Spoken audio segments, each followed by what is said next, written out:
Hi, this is Nikki G and welcome to Better Commander. Remember in kindergarten, when you put on your dad's shirt that was like your smock and you played with clay or paint or whatever? Well, that's an art break, dude, and that's what we're taking today.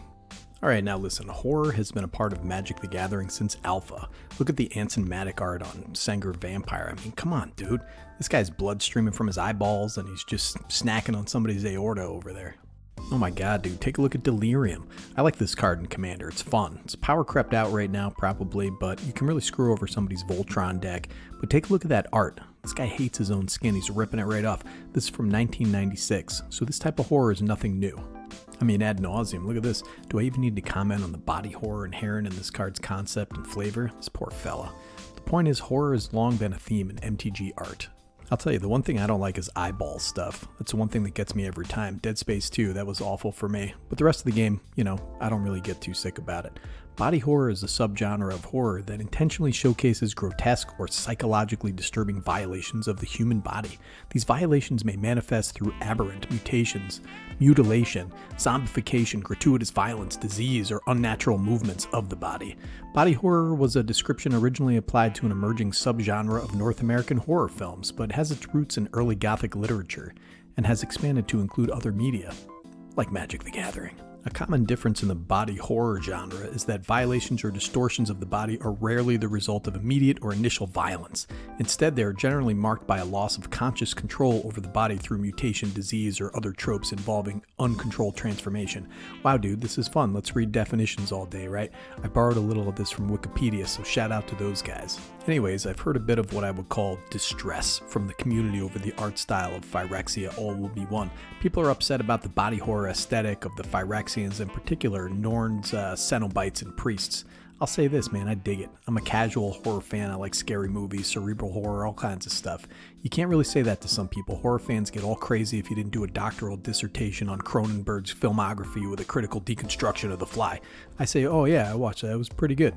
Anyways, it's kind of penetrated Magic the Gathering. We've got this Junji Ito. He's a Japanese master of body horror and a featured artist on a somewhat dubious Secret Lair recently. Also did art for Elesh Norn, so the team over at Wizards of the Coast really seems to be embracing and leaning into this aspect. Look at this beauty. We got Elesh Norn, Mother of Machines, 4 and a white for a legendary creature, Phyrexian Praetor. It's a 4/7 with Vigilance. If a permanent entering the battlefield causes a triggered ability of a permanent you control to trigger, that ability triggers an additional time. Permanents entering the battlefield don't cause abilities of permanents your opponents control to trigger. Alright, now the weird thing about this art, and a common running point in literally 10 versions of the art for Elesh Norn, Mother of Machines, is that she's got a very feminine form, but she's also skinless and spiky. It's kind of classic body horror there, and her weird skinless minions kind of have the same porcelain covering raw flesh aesthetic. It's horrible, but it also could be considered alluring. Not so with Mondrak, Glory Dominus, 2 white for a legendary creature, Phyrexian Horror. It's a 4/4. If 1 or more tokens would be created under your control, twice that many of those tokens are created instead. It has 1 Phyrexian white, sacrifice 2 other artifacts and or creatures, put an indestructible counter on Mondrak, Glory Dominus. I mean, this guy even says horror right on it. The art here is wild. This guy has 7 screaming mouths just packed with teeth. It appears to be building size, has a faceless figure on the top just holding it up. Is that the original figure, or is the star in the middle of the creature? It's a horror for sure, and the oddly clean carapace contrasts with the weirdly asymmetrical arrangement of teeth in the screaming mouths. The mouths kind of give it an organic feel. It's geometrically even figure with oddly organic parts. The size and the crumbling spires give it a really monstrous presence. I like it. Oh man, take a look at this art. Vivisection Evangelist. I don't know what the card does yet because it's not spoiled, but this guy's just out there taking sinew and building a little guy. I don't know what the heck he's doing. I don't know what he's up to, but it's interesting that this fella has a really disturbing cherubic doll face, but it has no eyes, which is another theme that we see in this set, the removal and contamination of eyes, all the eye stuff that I don't like to begin with. This little angel face contrasts nicely with the violently monstrous body with its claws and clamshell carapace and extra limbs. The rest of this thing is kind of like a beetle. I know that vivisection is the act of doing an autopsy on something while it's still alive. Really creepy stuff there.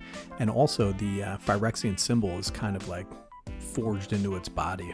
Look at this art, Norn's Wellspring. This takes the eye motif to a new level, and you'll see in a lot of the art, eye and or eye holes contaminated with Phyrexian ichor. That's a constant theme in this set. Sinnoh Dancer. This guy's doing Dance Dance Revolution at the arcade. Listen, I'm out of there. The eyes are covered here, mimicking Elesh Norn, and if you just saw the face, it's oddly clean and expressionless, as if the white porcelain armor is a mask. But he's like, he's ripping flesh off of his back, and that activity looks so painful. It's arrayed like nerve endings and is wet and painful looking. This thing's awesome. Part of the horror of this set is the extent to which characters, mostly planeswalkers, get corrupted and altered by Phyrexian technology. These characters you know and love, like this guy Luca. He used to be a very handsome fella. I'm not sure what Elesh Norn looked like before, but we know that Luca looked like a normal dude prior to Phyrexian intervention. Now look at him. Part of the horror is how he's just totally irrevocably altered. He's fused into some beast or other and just looks like a hot mess. It's got to be 100% involuntary. He didn't want to be that monster. It's hard to tell if he's part of the beast or what the heck is going on there, but in any case, it's very unfortunate. Nissa and Vraska, these two look totally different and horrifying after Phyrexian completion. Vraska is pretty effectively melded with a black iron carapace, and Nissa has a few extra arms and is mechanically dripping cyber tentacles or something.